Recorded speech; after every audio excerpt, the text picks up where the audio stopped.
মদিনার আকাশে তখনও হালকা অন্ধকার। মসজিদে নববীর মিনারে ধ্বনিত হচ্ছে ফজরের সুমধুর আজান। আজ যে ঈদুল ফিতরের সকাল।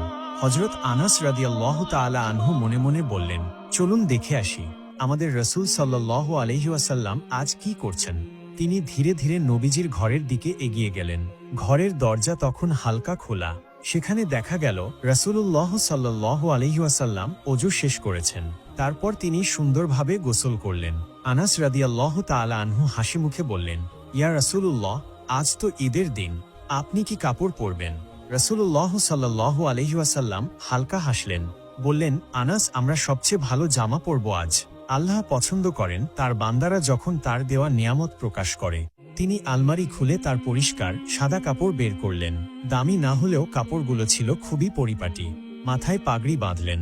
এরপর আনাস রাদিয়াল্লাহু তাআলা আনহু দেখলেন নবীজি এক বোতল সুগন্ধি আতর হাতে নিয়েছেন। তারপর তিনি খেজুর খেতে বসলেন। আনাস রাদিয়াল্লাহু তাআলা আনহু খেয়াল করলেন, তিনি 3টি খেজুর খেলেন। আনাস রাদিয়াল্লাহু তাআলা আনহু বললেন, আপনি 3টি খেজুর খেলেন কেন ইয়া রাসূলুল্লাহ? নবীজি বললেন, হ্যাঁ আনাস, ঈদুল ফিতরের দিনে ঈদগাহে যাওয়ার আগে কিছু খাওয়া ভালো, আর আমি বিজোড় সংখ্যা পছন্দ করি। এরপর রাসূলুল্লাহ সাল্লাল্লাহু আলাইহি ওয়াসাল্লাম তার সাহাবীদের নিয়ে রওনা হলেন ঈদগাহের দিকে। অন্যদিকে ঈদের সেই ভোর হঠাৎ কিছু ছেলে মেয়ে খেলতে খেলতে চলে আসে হযরত হাসান রাদিয়াল্লাহু তাআলা আনহু আর হুসাইন রাদিয়াল্লাহু তাআলা আনহু এর বাড়ির সামনে। তারা বিস্ময় নিয়ে দেখতে থাকে তাদের পরনে এখনো সেই পুরনো জামা। তারা কোমল কণ্ঠে বলল, আরে হাসান, হুসাইন, আজ তো ঈদ, আমরা সবাই দেখো নতুন জামা কাপড় পরে এসেছি। তোমরা তো দেখছি আগের সেই পুরনো জামা পরে আছো। তোমাদের কি নতুন জামা দেওয়া হয়নি? তোমাদের মা কি তোমাদের জন্য নতুন জামা আনেননি? এ কথাগুলো শুনে মুহূর্তেই তাদের চোখে জল এসে গেল, কিন্তু তারা কিছু না বলে এক দৌড়ে ঘরের ভেতর চলে গেল। ছুটতে ছুটতে মায়ের ঘরে গিয়ে ডাকতে লাগলো, আম্মা, আম্মা। সবাই বাইরে দাঁড়িয়ে। আমাদের বন্ধুরা, তারা সবাই ঈদের জামা পরে ঈদের নামাজে যাচ্ছে, আমরাও যাব। আমাদের নতুন জামা কোথায় আম্মা?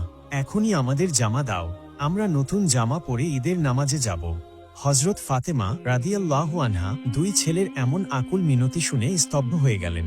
তার প্রাণের টুকরো 2 দুলাল তার দিকে আশায় ভরা চোখে তাকিয়ে আছে।